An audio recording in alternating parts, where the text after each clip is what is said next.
3-4 മാസങ്ങൾക്ക് മുമ്പ് ഷൂട്ട് ചെയ്ത ഒരു വീഡിയോയാണ് ഇത്. വയനാട്ടിൽ താമസിക്കുന്നതിനിടയിൽ ഒരു ദിവസം കർണാടകയിലെ നാഗർഹോള ടൈഗർ റിസർവ് ഫോറസ്റ്റ് കാണാൻ പോയിരുന്നു. കൂടെ സുഹൃത്ത് നീലേശ്വരത്തെ ബിജുവേട്ടനും അളിയൻ നിഖിലും ഉണ്ടായിരുന്നു. തോൽപ്പെട്ടി ഫോറസ്റ്റ് വഴി 1.5 മണിക്കൂർ കൊണ്ട് ഞങ്ങൾ നാഗർഹോളയിലെത്തി.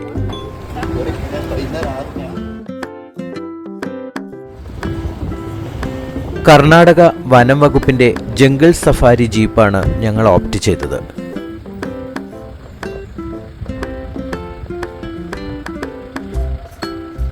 ധാരാളം വിദേശികൾ ഇവിടം സന്ദർശിക്കുന്നുണ്ട്. പ്രകൃതിയോടും പ്രത്യേകിച്ച് കാടിനോടും അവർ കാണിക്കുന്ന ഉത്തരവാദിത്തം നമ്മൾ മലയാളികൾ കണ്ട് മനസ്സിലാക്കേണ്ടതാണ്.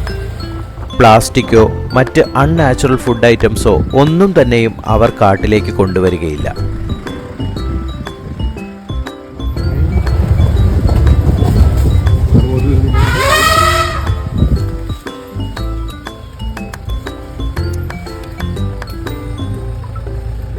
നിയമങ്ങൾ അനുസരിക്കാനുള്ളതാണ് എന്ന തിരിച്ചറിവ് അവർക്ക് നമ്മേക്കാൾ കൂടുതലാണ്.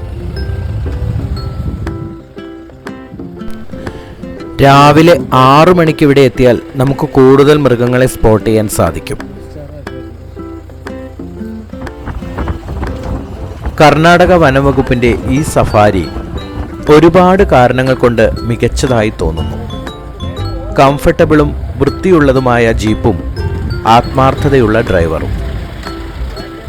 ഡ്രൈവർമാർ തമ്മിലുള്ള കോർഡിനേഷനും സന്ദർശകരെ പരമാവധി മൃഗങ്ങളെ കാണിച്ചു തരുവാനായി അവരെടുക്കുന്ന എഫേർട്ടും എടുത്തു പറയേണ്ടതാണ്.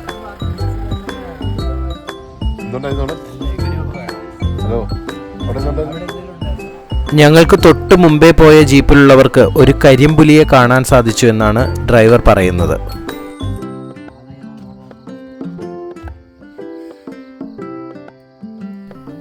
വേനലായിരുന്നതിനാൽ കാട് ഉണങ്ങിക്കിടക്കുകയായിരുന്നു. പ്രകൃതി ദുരന്തങ്ങളിൽ മാത്രം പ്രകൃതി സംരക്ഷണത്തെക്കുറിച്ച് ചിന്തിക്കുന്നവരായിരിക്കുന്നു നമ്മളെല്ലാവരും.